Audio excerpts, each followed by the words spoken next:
Bobby wants a Kemba apology cam. I want to know why. Yeah. That close to the third quarter. So that's what it takes? Yeah, and it's the story of his whole season. What's his final line there? 6 of 15. Bad efficiency. You're going to look at this year in his career and say, wow, that was just a rough year for Kemba.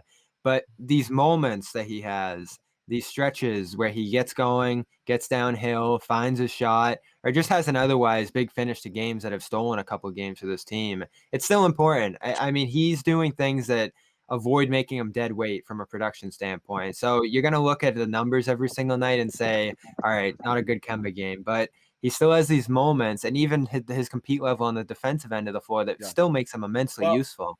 Yeah, the compete level, nobody's ever argued. Even the passing. And he had that terrific stop at the end of the third where he played that great defense, takes it end to end. That was a real Kemba highlight. But again, it's these games, like this is a regular box score for Kemba nowadays. You just got to live with it. This looks a lot like a lot of his games recently. That's why I don't think it's apology cam worthy, Bobby. I don't know, man. Well, certainly not. I was just controlling Bobby a little bit on that. But again, if I went, you just want to shoot him down on that one. If it took me 3 months to go on the just play two centers and start Rob crusade, I've been on the Kemba bench crusade for about a month or so now. I still am saying it not as a demotion. I honestly wonder whether or not kicking him to that second unit when Fournier back is a bad idea. I'm just saying it. Okay.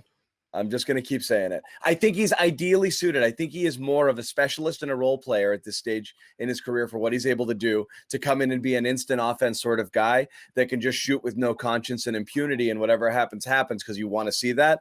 I still, the more I see, the more I think it. And again, I'm not just using this game as he was inefficient, send him to the bench. I just think that's who he is. He's a guy who he's a shooter's got to shoot. He's got to get into those rhythms. I want to see him come off the bench and just friggin' jack 4 straight shots, 5 straight shots, and see if it's going and flowing for him. I think it's harder to do with the starters because he is forced to be deferential with Tatum and Brown. But again, that's I've been saying it. It's that my opinion hasn't changed. I'm wondering if anyone else's has.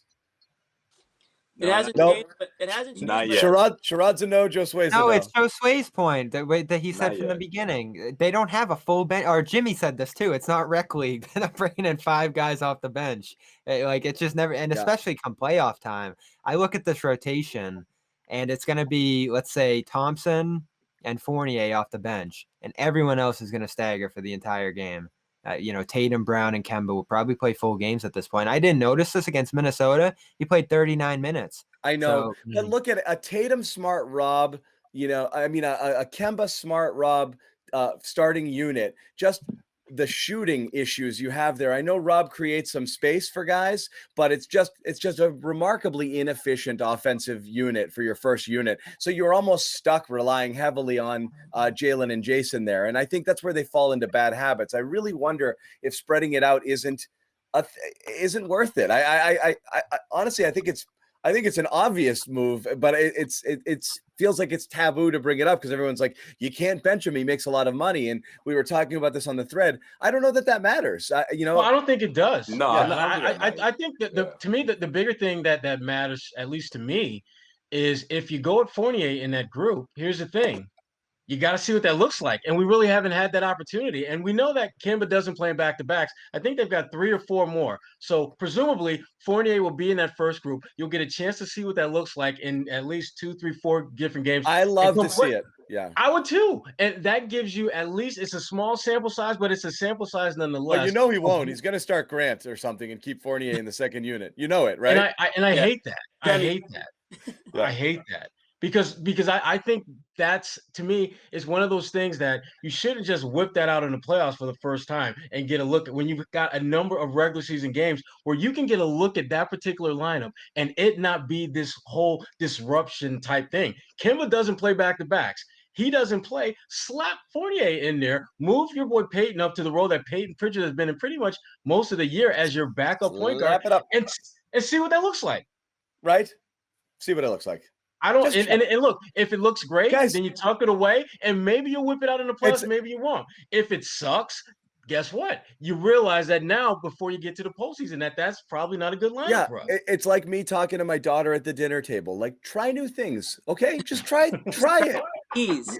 You might like it. You might like the carrots. You like all of these ingredients separately. So what if I roll them into a burrito? Like, you'll like it. Like, eat it. It's delicious. I think we'll find out a lot about this. It's nutritious for you. It's so good. We'll find out a lot more about Kemba this week, especially throughout this West Coast road trip. I do think that's very significant. But again, I mean, I talked about this last week. I think a lot of this has to do with the fact that Peyton Pritchard is sort of dried up a bit, his offense at least, his scoring. I think if you had that going on, I don't think John would be asking for this right now. But, to your point, to have more scoring off the bench because, Fournier is not out there, to mix it up a bit. Yeah, I'm open to the idea. But again, I don't think you don't call it a demotion, but I don't think you would go out and demote Kemba. It's not a demotion. Yeah, but it's a reappropriation. You have to let him, when you you think about it as a demotion before you make a drastic move. Okay, let's call it that, right? Let's call it a drastic change. Not a demotion, but I think he has to go ice cold before you do that. He's not quite there yet. He hasn't been spectacular, but again, he's not quite there yet. I don't know that it's the case. Like I said, is when Gordon got moved to the second unit, Gordon Hayward, I don't think it was a demotion. It was this second unit needs Gordon Hayward. They need a guy who can have the ball, move it, be more of a primary ball handler in that second unit offense, help facilitate. It makes sense. For me, it makes sense, basketball sense. It's not a demotion in the same way that we were talking about all year where I was obsessing over Rob playing more / starting. And it was, who cares who starts? It matters who this and that. But my point with Rob was I want to see him with the starters. I think it'll help him. My point with Kemba is I think it'll actually help him. And I think it could. Yeah. That's why. You almost want to see.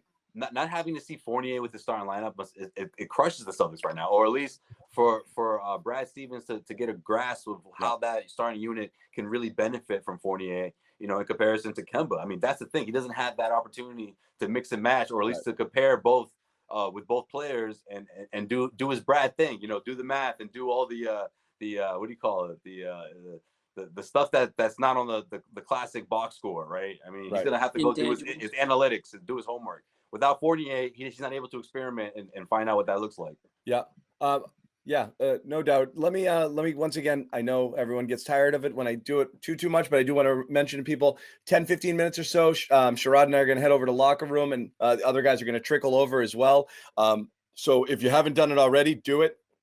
It's a ton of fun. We're just going to continue the conversation, leave a few extra fun nuggets there that we can discuss, with the rest of the gang. But we also want to hear your questions. So people here in the chat who are offering their comments, we love that. But we also love to hear your voices. So again, Locker Room, it's sports only app. It's free. It's an audio situation. You just download it, hop on.